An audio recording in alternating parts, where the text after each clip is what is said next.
जी हाँ, ये युद्ध अभी भी जारी है और यूक्रेन युद्ध में रूस को एक और बड़ी कुर्बानी देनी पड़ी है। खबर आ रही है कि यूक्रेन युद्ध में रूस के 11वें जनरल की मौत हो गई है। ये कोई आम जनरल नहीं, बल्कि ये रूस की 29वीं कंबाइंड आर्म्स आर्मी के चीफ ऑफ स्टाफ भी थे। बताया जा रहा है कि यूक्रेन की सेना ने डॉनबास में घात लगाकर हमला किया था, जिसमें रूसी जनरल रोमान कुत्ज़ोव की मौत हो गई।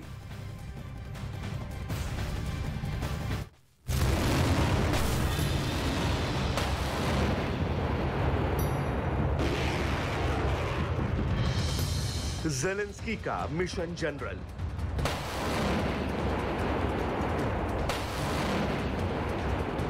यूक्रेन सेना की एक बड़ी साजिश कामयाब हुई है। यूक्रेन ने जंग में उतरे एक और रूसी जनरल को निशाना बनाया है। खबरों के मुताबिक डॉनबास में इस जनरल को घात लगाकर मारा गया। यूक्रेन के छापामारों ने घात लगाकर उनकी गाड़ी पर हमला किया और इस हमले में रूस का ये दमखम वाला जनरल बच नहीं पाया। रूस की न्यूज एजेंसियों ने मौत की पुष्टि की है, लेकिन रूस का रक्षा मंत्रालय इस मौत पर चुप्पी साधे हुए है। क्रोध में पुतिन के कमांडर। मारे गए रूसी जनरल की पहचान मेजर जनरल रोमन कुतुज़ोव के रूप में हुई है। रिपोर्ट्स के मुताबिक मेजर जनरल रोमन कुतुज़ोव 29वीं कंबाइंड आर्म्स आर्मी के चीफ ऑफ स्टाफ थे। यूक्रेन के साथ युद्ध में मारे जाने वाले ये रूस के 11वें जनरल बताए जा रहे हैं, लेकिन इस युद्ध में मरने वाले कुतुज़ोव इस तरह के पहले उच्च रैंकिंग वाले अधिकारी हैं। इसके साथ ही यूक्रेन युद्ध में 49 कर्नल भी मारे जाने की खबर है। इससे पुतिन की सेना का क्रोध बढ़ गया है। रूस की सेना बड़े हथियारों से भी हमले कर रही है। कादिरव का करीबी भी ढेर। वहीं कुछ दिन पहले ही यूक्रेन के साथ जंग में रूस ने अपनी सेना के एक और अधिकारी को खो दिया था। डेली मेल की खबर के मुताबिक डॉनबास में मारे गए रूस के lieutenant colonel Zaur Dimayev Chechen commander Ramzan Kadyrov के करीबी थे और वो रमजान कादिरव की स्पेशल बटालियन के साथ मिलकर डॉनबास में जंग लड़ रहे थे, लेकिन यूक्रेन की सेना की भीषण बमबारी ने उनकी जान ले ली। बताया गया है कि लेफ्टिनेंट कर्नल ज़ाउर दिमाएव का काफिला डॉनबास के एक इलाके से जा रहा था, लेकिन उसी वक्त वहां यूक्रेन की सेना की तरफ से दागा गया गोला आकर गिरा, जिसकी चपेट में आकर ज़ाउर दिमाएव समेत 4 लोगों की मौत हो गई। यानी जंग में 100 दिनों के अंदर पुतिन ने बहुत से टॉप कमांडर खो दिए और उनमें से एक ज़ाउर दिमाएव रमजान कादिरव के बेहद करीबी बताए जाते हैं। इसी वजह से डॉनबास में ज़ाउर कादिरव की फौज के साथ मिलकर यूक्रेन की सेना से मोर्चा ले रहे थे। जनरलों पर पुतिन का प्रेशर। यूक्रेन की जंग में उतरे रूस के जनरल दबाव में बताए जा रहे हैं। उन पर लक्ष्य को जल्द से जल्द खत्म करने का प्रेशर है, इसीलिए रूस के जनरल भी जंग के मैदान तक पहुंच रहे हैं। इसी बीच वो यूक्रेन की ओर से छापामार युद्ध लड़ रहे सैनिकों की चपेट में आ रहे हैं। यूक्रेन युद्ध में कई जनरलों पर पुतिन के क्रोध की गाज गिर चुकी है। 2 दिन पहले ही पुतिन ने अपने 5 जनरलों और 1 पुलिस अधिकारी को निकाल दिया है। माना जा रहा है कि पुतिन अपने इन जनरलों के काम से खुश नहीं थे। यूक्रेन में इनसे जैसी उम्मीद थी उस पर ये खरे नहीं उतरे। इस बीच रूस की ओर से साफ हो गया है कि ये युद्ध तब तक नहीं रुकेगा जब तक कि उनका लक्ष्य हासिल नहीं हो जाता है। डॉनबास की लड़ाई अंतिम चरण में बताई जा रही है। कहा जा रहा है कि रूस की सेना ने यूक्रेन के ज्यादातर जंगी ठिकानों को तबाह कर दिया है। रूस का करीब 90% इलाकों पर कब्जा हो चुका है, लेकिन सबसे भीषण जंग डॉनबास के औद्योगिक शहर सेवेरोडोनेत्स्क में चल रही है। यूक्रेन की सेना भी वहां मजबूती से लड़ रही है, लेकिन रूस का दावा है कि उनकी सेना यूक्रेन के लड़ाकों को कुचल रही है, जबकि यूक्रेन की मीडिया ने शहर में छिड़ी जोरदार लड़ाई का वीडियो जारी किया है। यूक्रेन की मीडिया की तरफ से जारी किए गए वीडियो में यूक्रेन के सैनिक रूसी सेना और चेचन लड़ाकों से टक्कर लेते दिखाई दिए। वहां शहर के भीतर हर तरफ बमों के धमाके और गोलियों की तड़तड़ाहट सुनाई दी। यानी डॉनबास में रूस की सेना को अभी भी कड़ी टक्कर मिल रही है और यूक्रेन की सेना की रणनीति कई क्षेत्रों में बदली है। कहीं सीधी लड़ाई चल रही है तो कहीं छापामार युद्ध चल रहा है तो कहीं ज़ेलेंस्की की सेना के टारगेट पर रूस के बड़े सैन्य अधिकारी हैं ताकि रूस की सेना के मनोबल को तोड़ा जा सके।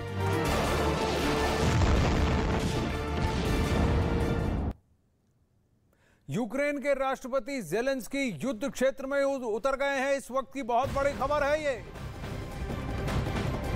ज़ेलेंस्की युद्ध क्षेत्र में उतर गए हैं और अपने सैनिकों के मनोबल को बढ़ा रहे हैं। युद्ध रणनीति पर सैनिकों के साथ उन्होंने चर्चा भी की है। ये ताज़ा तस्वीरें अभी न्यूज़ 18 पर आई हैं। ये ताज़ा तस्वीरें यूक्रेन के शहर सेवेरोडोनेत्स्क की हैं, जहां इस वक्त सबसे भीषण जंग चल रही है। कहा जा रहा है कि दोनों सेनाओं के बीच कई जगह आमने सामने जंग हो रही है और डॉनबास के क्षेत्र में यूक्रेन की सेना मजबूती से लड़ रही है। ज़ेलेंस्की पहले भी कह चुके हैं कि सेवेरोडोनेत्स्क आर या पार की लड़ाई है, क्योंकि पूरे डॉनबास रीजन में खार्किव से लेकर खेरसान तक ये पूरा एरिया व्लादिमीर पुतिन और रूस के कब्जे में आ जाएगा अगर सेवेरोडोनेत्स्क रूस हथिया लेता है। हालांकि डॉनबास के ज्यादातर क्षेत्रों में रूस का कब्जा बताया जा रहा है, लेकिन सेवेरोडोनेत्स्क की लड़ाई काफी अहम बताई जा रही है।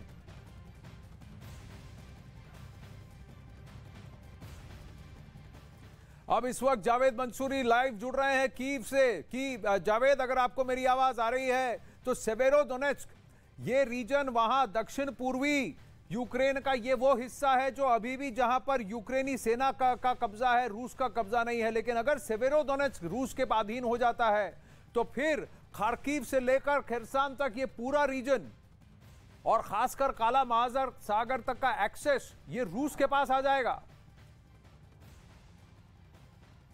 देखिए, सेवेरोडोनेत्स्क बहुत महत्वपूर्ण है यूक्रेन के लिए। और रही बात डोनेट्स्क की, तो डोनेट्स्क बहुत बड़ा इलाका है कब्जा करने के लिए। रूस को भी पता है कि डोनबास पर कब्जा उसके लिए कितना महत्वपूर्ण है। अगर यूक्रेन डोनबास को खो देता है तो उसके लिए बहुत बड़ा नुकसान हो जाएगा आर्थिक रूप से भी। यही वजह है कि जो खुद राष्ट्रपति है वो मैदान में उतरे हुए हैं और भीषण युद्ध चल रहा है। और देखिए, निशाना सिर्फ सेवेरोडोनेत्स्क नहीं है बल्कि कीव को भी कल निशाना बनाया गया था। तो ये तस्वीर और ये जो अभी परिस्थिति बन रही है डोनबास में, ये बहुत निर्णायक मोड़ पर पहुंचा हुआ है। हम कीव से आगे की रास्ते में है लगातार और जगह जगह पर हमको डिस्ट्रक्शन आनंद दिखाई दे रहे हैं। हम देखिए करीब 60 किलोमीटर आगे कीव से हैं और यहाँ पर भी आप देखेंगे तो ये इमारत पूरी तरह से ध्वस्त है। ये एक इमारत नहीं है बल्कि इसी तरह की कई इमारतें हैं। यहाँ तक रूसी सैनिक पहुँच गए थे, लेकिन यूक्रेन कामयाब रहा था उनको पीछे धकेलने के लिए।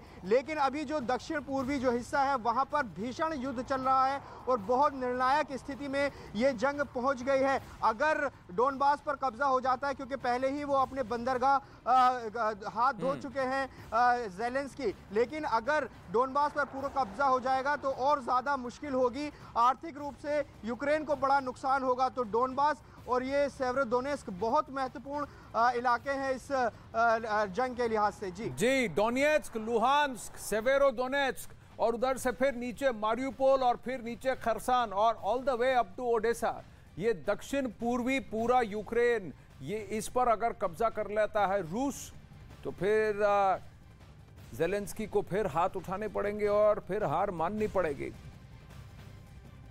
जावेद मंसूरी से फिर जुड़ने की कोशिश करेंगे, लेकिन फिलहाल बात करते हैं इस एंगल की कि रूस यूक्रेन जंग के बीच वार पलटवार का ये ऐसा दौर है जहां कोई भी किसी भी मामले में पीछे नहीं रहना चाहता। यूक्रेन में भयंकर जंग के बीच रूस ने एक बार फिर बहुत बड़ा दावा किया है कि अमेरिका रूस को जैविक हथियारों के चक्रव्यूह में फंसाना चाहता है।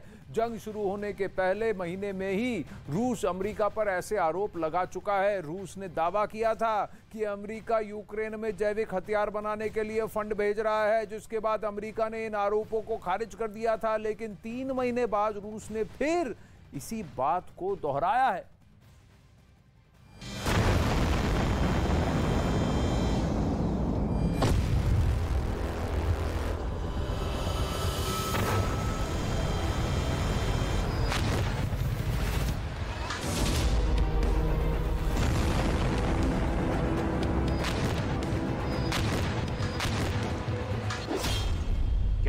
जैविक हथियारों की होगी जंग।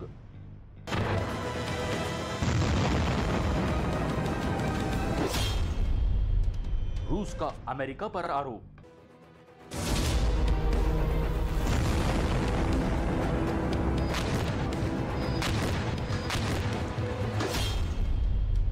यूक्रेन में बाइडेन की लैब।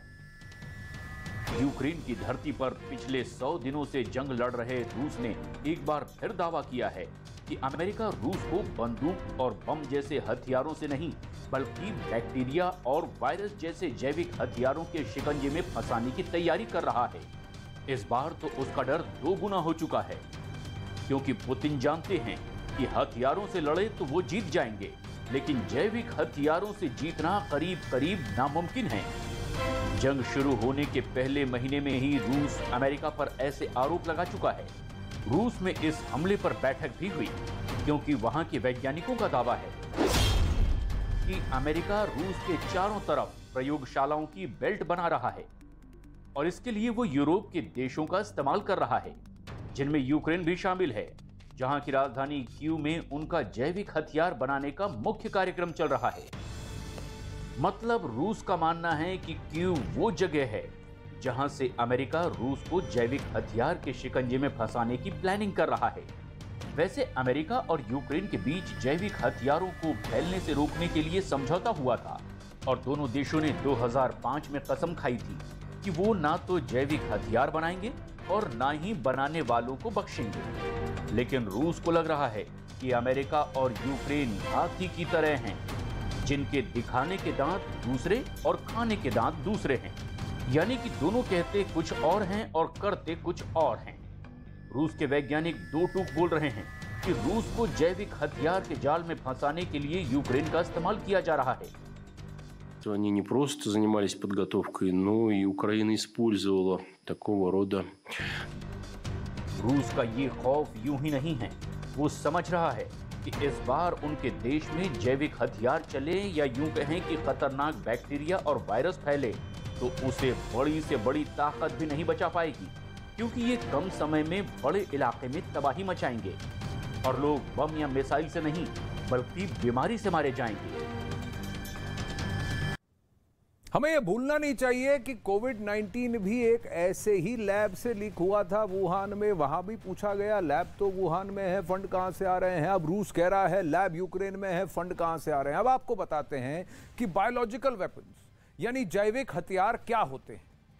वो हथियार होते हैं जिसमें जहरीली गैस या जहरीले पदार्थ से हमला किया जाता है और ये इंसानों की त्वचा, आंखों, सांस की नली और फेफड़ों को सीधे नुकसान पहुंचाते हैं। कई बार इन जैविक हथियारों को एक बीमारी की तरह भी किया जाता है कि दुश्मन देश या दुश्मन के ऊपर इस तरह का एक प्रकोप आ जाए कि एंटीडोट सिर्फ हमारे पास हो और दुश्मन के पास ना हो।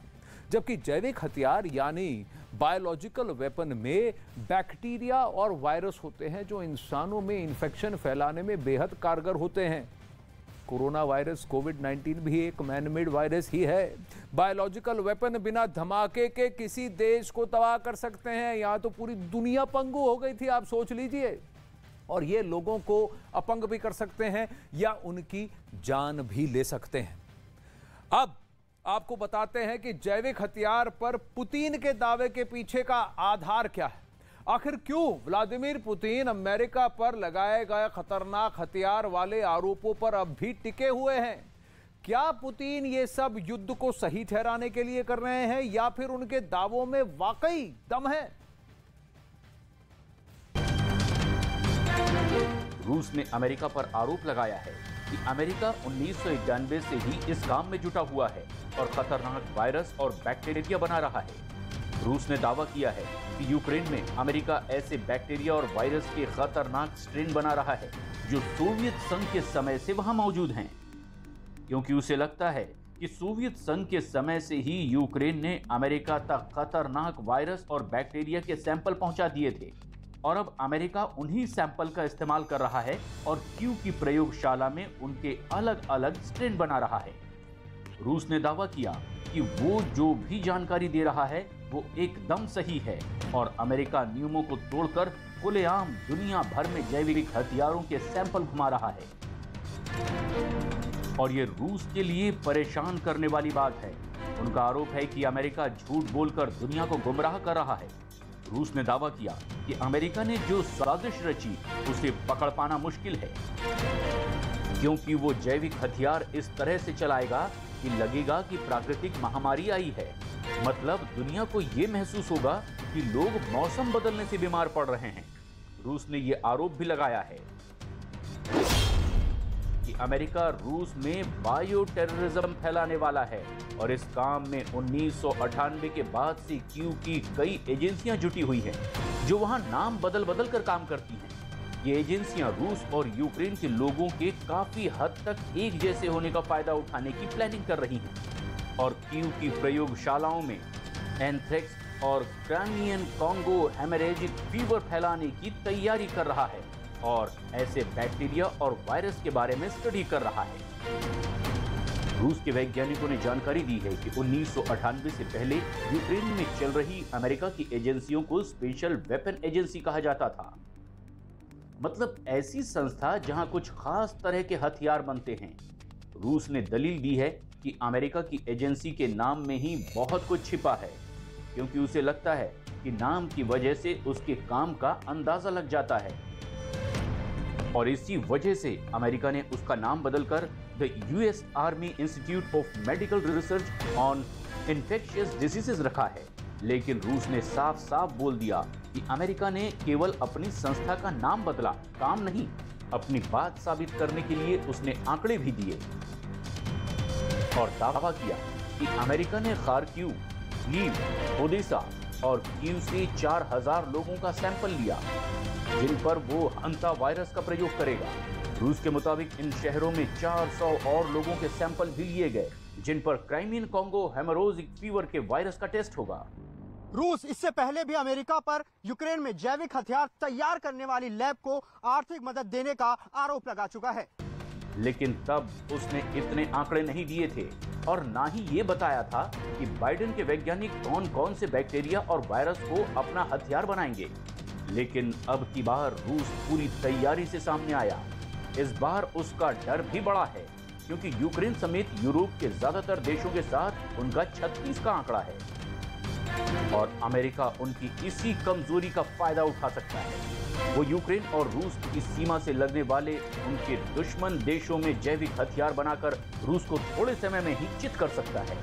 लेकिन ये काम इतना आसान नहीं है, क्योंकि कोरोना वायरस फैलने के बाद अमेरिका पहला देश था जिसने चीन पर उंगली उठाई थी, क्योंकि चीन पर आरोप लगा था कि उसने अपनी वुहान लैब से ऐसा वायरस बनाया जिसने दुनिया भर में मौत का तांडव किया।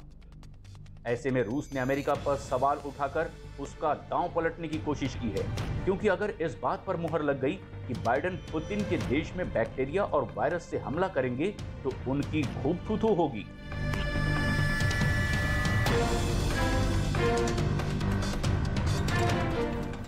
तो बायोलॉजिकल वेपन्स यानी जैविक हथियार से दुनिया इतनी डरती क्यों है, इसे समझिए।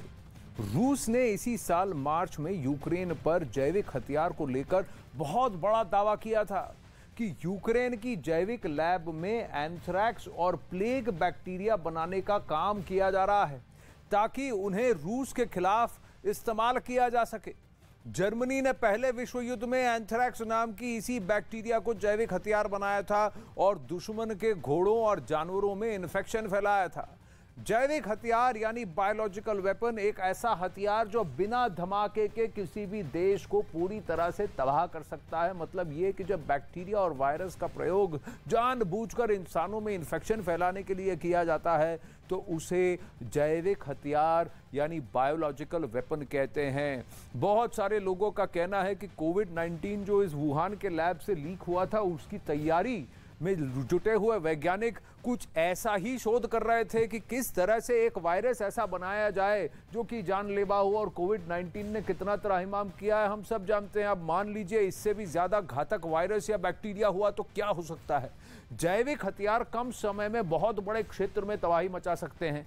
ये लोगों में ऐसी बीमारियां पैदा कर सकते हैं कि वो या तो मरने लगते हैं या दिव्यांग हो जाते हैं या फिर दिमागी तौर पर पूरी तरह से बीमार हो जाते हैं। जैविक हथियारों का पहली बार प्रयोग मंगोलिया की सेना ने किया था। उसने ऐसे शख्स का शव ब्लैक सी के किनारे फेंक दिया था, जिसे प्लेग हुआ था, जिससे ब्लैक डेथ महामारी फैली और 4 साल के अंदर यूरोप में करीब 2.5 करोड़ लोगों की मौत हुई थी। जावेद मंसूरी इस वक्त हमारे साथ लाइव जुड़े हैं। जावेद, ये जैविक हथियार और बायो वेपन्स की जो लैब है, इसके बारे में रूस ने पहले महीने में ही बात संकेत दिए थे। अब युद्ध के 3 महीने होने के बाद फिर से इस बात को दोहराया है और उस वक्त ज़ेलेंस्की भी थोड़ा घबरा गए थे कि जिन लैबों की वो बात कर रहे हैं वो रिसर्च लैब्स हैं। अमेरिका ने भी ऐसा नहीं कहा था कि ऐसे लैब्स नहीं है, पर उन्होंने कहा कि वो मेडिकल रिसर्च लैब्स हैं। देखिए, रूस शुरुआत से ही जैविक हथियार देने का आरोप लगाता रहा है और एक बार फिर से वो आरोप दोहराया है। मैं आपको बता दूं कि रूस जो है लगातार अमेरिका पर ये अटैक कर रहा है कि वो यूक्रेन को मदद कर रहे हैं। और अभी ताज़ा अगर हम बात करें तो कल कीव में भी जो रशिया की तरफ से हिट किया गया था T-22 टैंक, ये दावा किया गया था कि वो अमेरिका की तरफ से ही दिए गए हैं, उसको हिट किया गया था। और अभी भी कल भी रूस ने चेतावनी दी है कि अगर किसी तरह की मदद की जाए यूक्रेन को तो फिर कीव या कहीं भी कोई टारगेट निशाने से दूर नहीं है। और ये जगह जगह देखने को मिल रहा है और ये ताज़ा चेतावनी पुतिन की आई है। इसके अलावा जो यूके हथियार की सप्लाई देने की बात कर रहा है, साफ तौर पर पुतिन ने कहा है कि जो मदद की जा रही है उससे यूक्रेन के लिए और मुश्किलें खड़ी होंगी। देखिए, जो इलाके हैं जहां एक्टिव वॉर जोन है वहां तो जंग चल ही रही है। इसके अलावा जो एक दूसरे पर आरोप प्रत्यारोप लगा रहे हैं दोनों देश, अमेरिका और रूस, उसको लेकर भी यूक्रेन को बीच में रखा हुआ है। और अभी भी एक बात गौरतलब करने वाली है कि देखिए, यूक्रेन के किसी भी मेडिकल रिसर्च लैब पर रूस ने स्ट्राइक नहीं किया है। पहली बार जब 1 महीने के युद्ध के अंदर जब ये स्ट्राइक्स हुए थे, तब रूस ने कहा था कि इस लैब पर हमने जानबूझकर स्ट्राइक नहीं किया, क्योंकि अगर स्ट्राइक करते हैं तो क्या, कहां, कितना फैलेगा, कुछ पता नहीं।